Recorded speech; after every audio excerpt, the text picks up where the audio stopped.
नमस्कार दोस्तों, आप देख रहे हैं जी के जॉब एग्जाम यूट्यूब चैनल। तो चलिए शुरू करते हैं आज के सेशन को। तो आपको इस क्लास की वीडियो में इन सभी सब्जेक्ट से संबंधित प्रश्न बताए जाते हैं, पढ़ाए जाते हैं, जो आपके एग्जाम के पॉइंट ऑफ व्यू से बहुत ही ज़्यादा महत्वपूर्ण है। और यहाँ से प्रश्न आपको अपने एग्जाम के पेपर में देखने को जरूर मिलेंगे। तो आप वीडियो को बगैर स्किप किए हुए पूरा जरूर देखिएगा। तो आज का पहला प्रश्न है, धन का निष्कासन का सिद्धांत सबसे पहले किसने दिया था? धन का निष्कासन का सिद्धांत सबसे पहले निम्नलिखित में से किसने दिए थे? तो दादा भाई नौरोजी ने सबसे पहले धन का निष्कासन का सिद्धांत दिए थे। और भारत के वयोवृद्ध पुरुष के नाम से भी जाना जाता है दादा भाई नौरोजी को।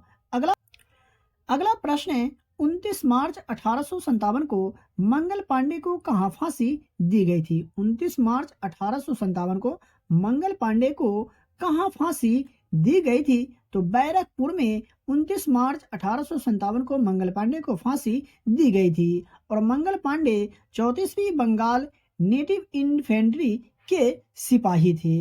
नेक्स्ट प्रश्न की अगर बात करें तो 3 नंबर प्रश्न है, मुंडा विद्रोह कब शुरू हुआ था? मुंडा विद्रोह की शुरुआत कब हुई थी? तो 1899 से 1900 के बीच मुंडा विद्रोह की शुरुआत की गई थी। अगला प्रश्न है 4 नंबर, जहांगीर महल कहाँ स्थित है? जहांगीर महल जो है कहाँ स्थित है? तो मध्य प्रदेश के ओरछा में स्थित है जहांगीर महल। तो ये आप याद रखिएगा। 5 नंबर प्रश्न है, राजा हर्ष के शासन की अवधि क्या थी? राजा हर्ष के शासन की अवधि क्या थी? तो 606 से 647 ईसा पूर्व राजा हर्ष के शासन की अवधि थी। और वर्धन साम्राज्य का अंतिम शासक था हर्षवर्धन, ये भी आप याद रखिएगा। 6 नंबर प्रश्न है, संघ लोक सेवा आयोग के अध्यक्ष और सदस्यों का कार्यकाल कितना होता है? कहने का मतलब ये हुआ कि संघ लोक सेवा आयोग के अध्यक्ष और सदस्यों का कार्यकाल कितने वर्ष का होता है? तो 6 वर्ष का होता है। और बात करें संघ लोक सेवा आयोग का, तो इसका गठन 1 अक्टूबर 1926 को हुई थी। अगला प्रश्न की अगर बात करें तो 7 नंबर प्रश्न है। लेकिन उससे पहले अगर आपको आज का क्लास का वीडियो पसंद आ रहा हो तो वीडियो को लाइक करें, और चैनल पर पहली बार विजिट कर रहे हैं तो चैनल को सब्सक्राइब करके बेल आइकन को प्रेस करें, और इस वीडियो को अपने दोस्तों और रिलेटिव में भी शेयर जरूर करें। और डेली की क्लास की वीडियो का फ्री में पीडीएफ कैसे आप प्राप्त कर सकते हैं वो भी मैं बताने वाला हूँ। तो 7 नंबर प्रश्न है, ओंड थुल्लल नृत्य किस राज्य से संबंधित है? तो यह जो है केरल राज्य से संबंधित है। और ओंड थुल्लल का अर्थ की अगर बात करें तो गरीब आदमी की कथकली है, ये भी आपको याद रखना है। देख लेते हैं 8 नंबर प्रश्न को। तो विश्व रेडियो दिवस 13 फरवरी को दुनिया भर में मनाया जाता है। यह यूनेस्को द्वारा किस वर्ष में घोषित किया गया था? यहाँ से आपका 2 प्रश्न कवर हो रहे। एक तो ये कि विश्व रेडियो दिवस कब मनाया जाता है? तो 13 फरवरी को। और इसे यूनेस्को द्वारा किस वर्ष घोषित किया गया था? तो 2011 में इसे यूनेस्को द्वारा वर्ष घोषित किया गया था विश्व रेडियो दिवस का। देख लेते हैं अगला प्रश्न को। तो आज का अगला प्रश्न है 9 नंबर, वर्तमान में भारत के कानून मंत्री कौन है? वर्तमान में भारत के कानून मंत्री कौन है? तो अर्जुन राम मेघवाल वर्तमान में भारत के कानून मंत्री है। अगला प्रश्न की अगर बात करें तो 10 नंबर प्रश्न है, प्रधानमंत्री सूर्योदय योजना की घोषणा कब की गई? प्रधानमंत्री सूर्योदय योजना की घोषणा कब की गई थी? तो 2024 में, यानी जनवरी 2024 में प्रधानमंत्री सूर्योदय योजना की घोषणा की गई थी प्रधानमंत्री नरेंद्र मोदी के द्वारा। बात करें 11 नंबर प्रश्न का, तो निम्नलिखित में से किस राज्य में हम्पी डांस फेस्टिवल मनाया जाता है? निम्न में से कौन सा राज्य है जहां हम्पी डांस फेस्टिवल मनाया जाता है? तो कर्नाटक राज्य में हम्पी डांस फेस्टिवल मनाया जाता है। तो ऑप्शन नंबर सी यहाँ पर सही जवाब हो जाएगा। देख लेते हैं 12 नंबर प्रश्न को। तो दादा साहब फाल्के पुरस्कार जीतने वाले पहले भारतीय कौन है? दादा साहब फाल्के पुरस्कार जीतने वाले पहले भारतीय निम्नलिखित में से कौन है? तो देविका रानी जो है दादा साहब फाल्के पुरस्कार जीतने वाले पहले भारतीय हैं। और किस वर्ष? तो वर्ष 1969 में। चलिए देख लेते हैं दूसरे प्रश्न को। तो आज का 13 नंबर प्रश्न है, वैश्विक जलवायु जोखिम सूचकांक किस संगठन द्वारा प्रकाशित किया जाता है? वैश्विक जलवायु जोखिम सूचकांक निम्नलिखित में से किस संगठन के द्वारा प्रकाशित किया जाता है? तो जर्मन वाच के द्वारा प्रकाशित किया जाता है वैश्विक जलवायु जोखिम सूचकांक? तो ऑप्शन नंबर सी यहाँ पर सही जवाब हो जाएगा। देख लेते हैं अगला प्रश्न को। तो आज का 14 नंबर प्रश्न है। बात करें 14 नंबर प्रश्न का, तो निम्नलिखित में से कौन सी थार रेगिस्तान की सबसे लंबी नदी है? निम्नलिखित में से कौन सी थार रेगिस्तान की सबसे लंबी नदी है? तो लूनी नदी जो है थार रेगिस्तान की सबसे लंबी नदी है। अगला प्रश्न है 15 नंबर। सौर मंडल के किन दो ग्रहों का कोई उपग्रह नहीं है? जी हाँ, सौर मंडल के किन दो ग्रहों का कोई उपग्रह नहीं है? तो बुध और शुक्र ग्रह के कोई उपग्रह नहीं है। तो ऑप्शन नंबर ए यहाँ पर सही जवाब हो जाएगा, आप याद रखें। 16 नंबर प्रश्न है। रेणुका झील किस राज्य में स्थित है? रेणुका झील जो है ये निम्नलिखित में से कौन से राज्य में स्थित है?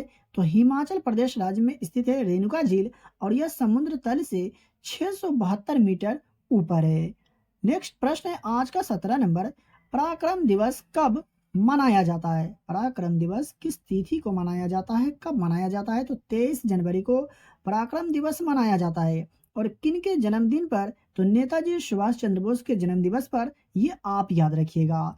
देख लेते हैं दूसरे प्रश्न को। तो आज का 18 नंबर प्रश्न है।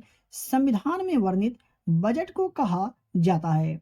संविधान में वर्णित बजट को क्या कहा जाता है? तो वार्षिक वित्तीय विवरण कहा जाता है संविधान में वर्णित बजट को। और अनुच्छेद 112 जो है वार्षिक वित्तीय विवरण से संबंधित है, तो ये भी आप याद रखिएगा। 19 नंबर प्रश्न है। अंतर्राष्ट्रीय सौर गठबंधन यानी ISA का मुख्यालय जो है कहाँ पर स्थित है? तो बात करें अंतर्राष्ट्रीय सौर गठबंधन का मुख्यालय का, तो यह जो है गुरुग्राम हरियाणा में स्थित है। तो ऑप्शन नंबर डी सही जवाब हो जाएगा। देख लेते हैं दूसरे प्रश्न को। तो 20 नंबर प्रश्न है।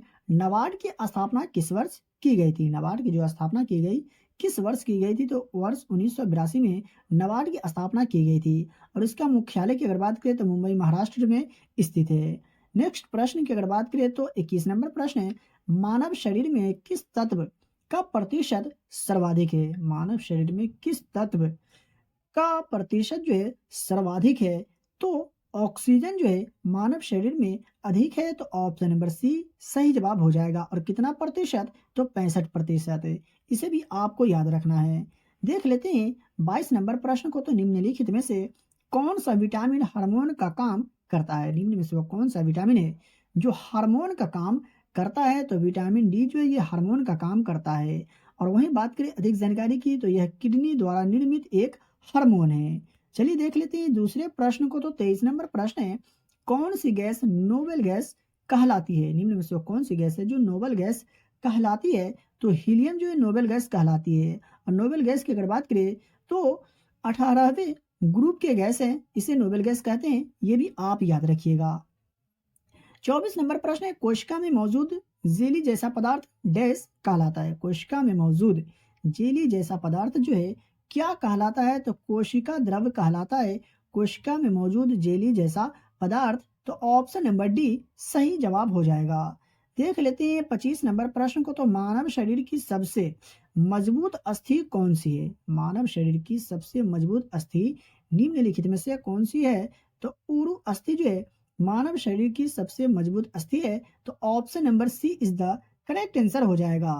देख लेते हैं 26 नंबर प्रश्न को। तो आमतौर पर समुद्री जल से निकाली जाने वाली धातु क्या है? आमतौर पर समुद्री जल से निकाली जाने वाली धातु निम्नलिखित में से क्या है? तो Mg यानी मैग्नीशियम जो है आमतौर पर समुद्री जल से निकाले जाने वाली धातु है। चलिए देखते हैं आज का अगला प्रश्न को। तो आज का 27 नंबर प्रश्न है।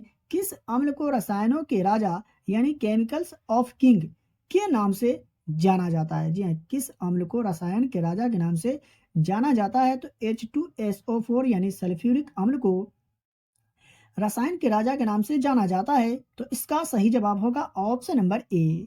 बढ़ते हैं दूसरे प्रश्न की ओर और देख लेते हैं आज का 28 नंबर प्रश्न को।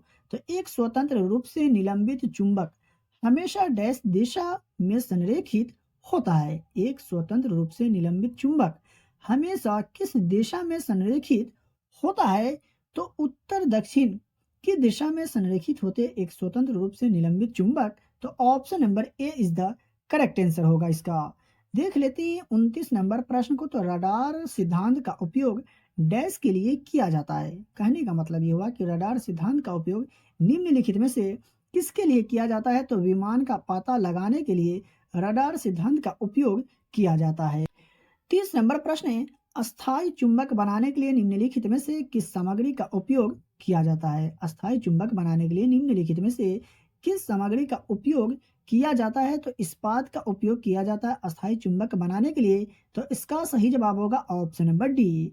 तो अगर आपको आज का क्लास का वीडियो पसंद आया हो तो वीडियो को लाइक करें, और चैनल पर पहली बार विजिट कर रहे हैं तो चैनल को सब्सक्राइब करके बेल आइकन को प्रेस करें, और इस वीडियो को अपने दोस्तों और रिलेटिव में भी शेयर जरूर करें। फ्री में पीडीएफ प्राप्त करने के लिए वीडियो के डिस्क्रिप्शन में दिए गए टेलीग्राम चैनल लिंक को ज्वाइन करें और डेली के वीडियो का फ्री में पीडीएफ प्राप्त करें। तो चलिए मिलते हैं फिर से नए वीडियो में।